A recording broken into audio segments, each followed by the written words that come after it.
Ayun guys, magandang araw ba yung Pilipinas at naisipan kong i-video itong pagbubukas ng in-order kong machine. Specialized ito na maganda gamitin sa lips kasi pag ibang machine ang ginamit natin, medyo hindi siya akma dun sa lips at saka ito kasi yung machine na ginagamit dun mismo sa School of Aesthetics nung kumuha ko ng course na yon. At ako mismo yung gumagawa ng lip tint dito sa MFR Aesthetic Clinics kasi ako rin talaga yung nag-aral, ako yung kumuha ng course na yon. So, ako rin nag-order ng mga machine. Actually, may machine kami dito na Dr. Pen. Pero, kumuha na rin ako ng ganito para panghalili kung sakali na magka-problema yung Dr. Pen namin, ay meron kaming ganito. Ang brand pala nito ay ano to? Ito yung brand. Poseidon ito. Yan, may mga ganito pa. Ito yung laman. Itong ganito pala, ginagamit to dito sa check mo natin yung machine ha. Ito may kasamang ito para hindi dumulas yung kamay mo pag hawak mo yung machine. So, check natin isa-isa. Ito gloves. So may free siya na gloves pero hindi naman namin kailangan ito kasi marami kaming gloves talaga sa clinic. So, ewan ko ano to. Ay, cartridge. So ito yung cartridge niya. Cartridge R3. Tapos, duman kasi si Japet, kilala ko. So, nag-hi. Poseidon cartridge R3. Pag R3 guys, ito yung madalas gamitin sa lips. Ito lang talaga, kasi pag lumagpas ka, R5, pataas hanggang 12, masakit na sa lips kasi mas maraming karayom. Ibig sabihin ng R3, or itong cartridge 3, tatlo ang needle nito. So yan, needle to. Mamaya natin bubuksan. Paliwanag ko sa inyo ito mamaya. Check mo natin yung machine. O may kasama pa siyang ganito. Ito naman, dito tinitimpla yung ink, yung ginagamit mismo sa lips. So, ito yung timplahan niya.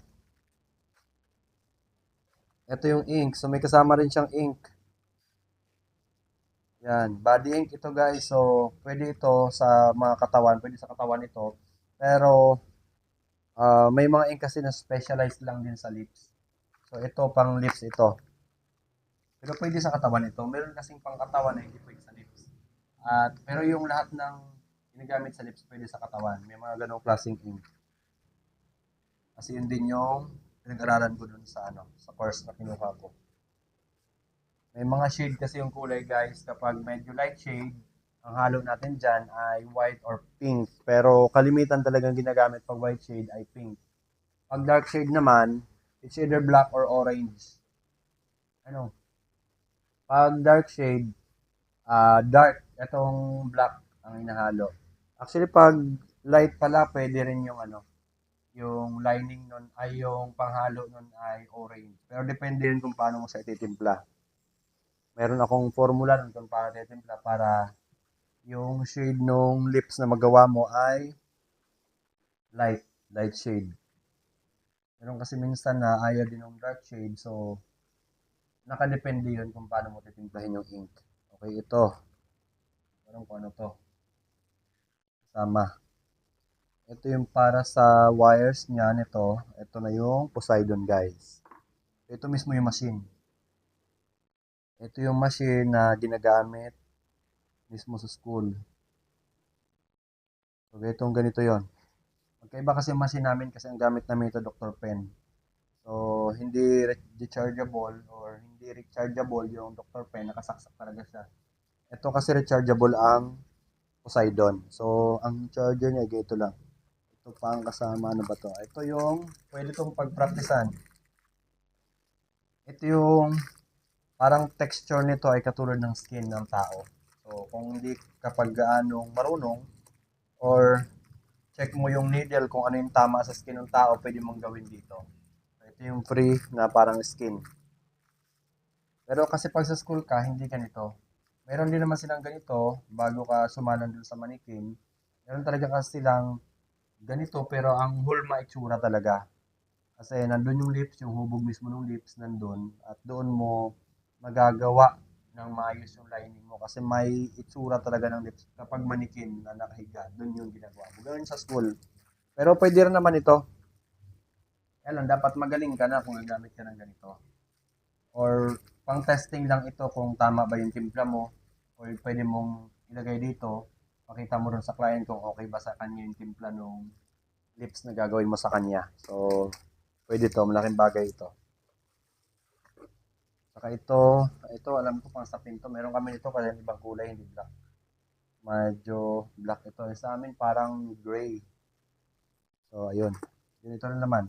Ito pala, hindi to umaandar kapag walang needle. Sana hindi lobat. So, kailangan natin itong i-testing. Lalagyan natin siya ng needle.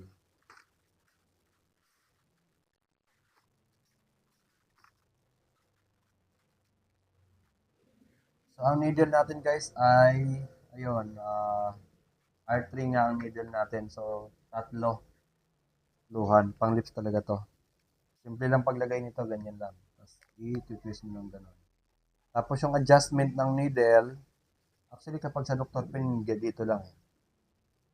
Ang adjustment ng needle nito ay, ito. Saan ba yung adjustment nito? Ay, dito.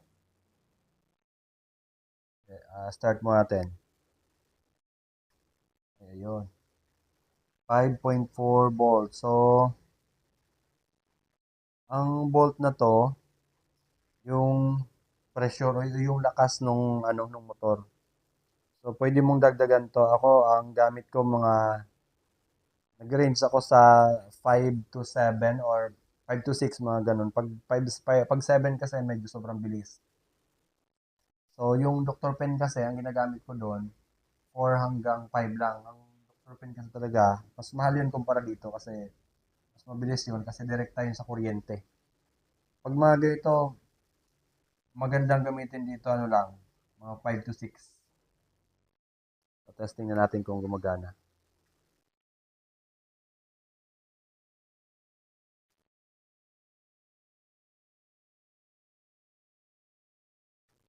Yan, open. Tapos, one press para sa motor. Ayun. Ay, ang haba. Ito, maandar siya. Okay. Maandar siya. Magandang andar. Ito yung, alam ko ito yung adjustment nito para ito nga, para tumaas yung bolt. Yan, habang tumataas yung V na nakalagay dito, lumalakas din yung motor. Ayan o, hanggang 7.6 na. Yan, sobrang lakas na yan, sobrang bilis na. Pag gusto mo nang bawasan, ito, minus lang at saka plus.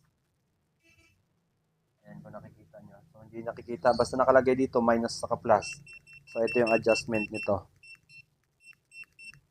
Yan, so, kung ako siguro ang gagamit nito, mga sa 6 lang. Pakiramdam ko sa vibration ng 6, saktong-sakto. Yan, so pwede natin i-testing ito.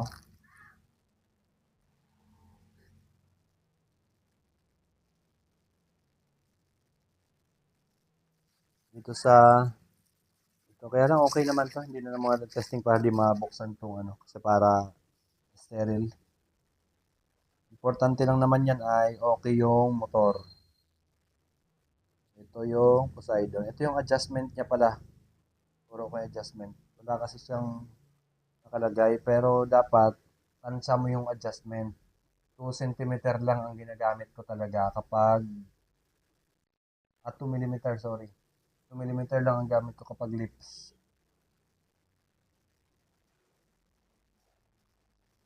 Ayun. Ito nga ang adjustment niya, walang numero. So, wala siyang numero, pero for sure, kasi umiiksi yung karayom eh. So, ito talaga yon. Ayan. Pag 2 centimeter, 2, sorry, 2 millimeter, ayan, ganyan. Ayan, kung nakikita nyo. So, hindi siya gano'n nakikita. Pero dapat 2 mm lang ang karayom. Para hindi bumaon man siya, hindi ganong baonon sa lips, hindi ganong masakit. Kasi yung gamit nating anesthesia guys ay topical anesthesia lang. So, patay na natin. Okay, long press lang 'to 'pag pinapatay. Itong machine kasi nito guys, napakadaling gamitin. Nakakabisado ko 'to kasi ito yung machine na ginagamit nung sa school nung kumuha ako ng course. So, ito na rin yung in-order ko kasi tingin ko mas madaling hawakan. So, ayan, hindi na natin ito ibabalik itong needle. Mas madali siyang hawakan. At ito pala, ang purpose nitong machine, itong tawag nito, parang micropore ito na makapal. Hindi ko na muna bubuksan. Pero ito, ilalagay ito dito. Ginagawa dito para hindi madulas yung kamay kapag ginagamit itong machine. Kasi pag gumagamit ka na naman, minsan ang ginagamit kasi ng iba, oil. So, yung oil, possible na mapunta doon sa gloves mo, madulas to. So, hindi mo siya gaano na-control kapag madulas.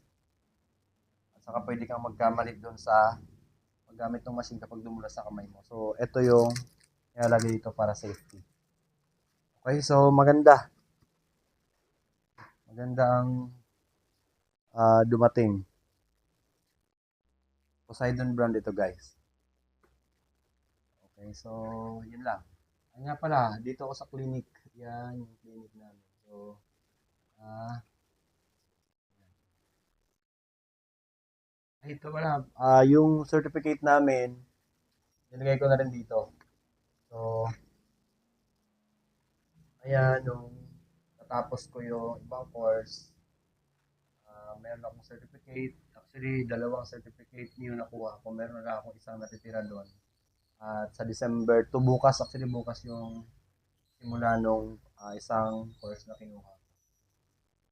So, yan. Si Lira, siya kasi ang kumuha ng eyelash kasi meron din kaming eyelash. Ano ba yung ginagawa doon sa eyelash? Meron kaming tattoo, yung parang tattoo na kamukhang kamukha ng eyelash. So, sa mga babae, maninipis yung mga kilay, inaahit yan, pinapalitan ng ganong klaseng tattoo. Pero, hindi yun basta tattoo lang kasi ano yung nano needling yata ang tawag doon. Dati kasi alam ko micro needling ang tawag eh. Ngayon, mas high-tech na sila doon sa school na pinagkuha namin ng course. Nano needling na ang tawag nila. So, mas magandang shade ng mga ginagawa ngayon at saka mas latest yung equipment na ginagamit. Meron na kaming equipment dyan.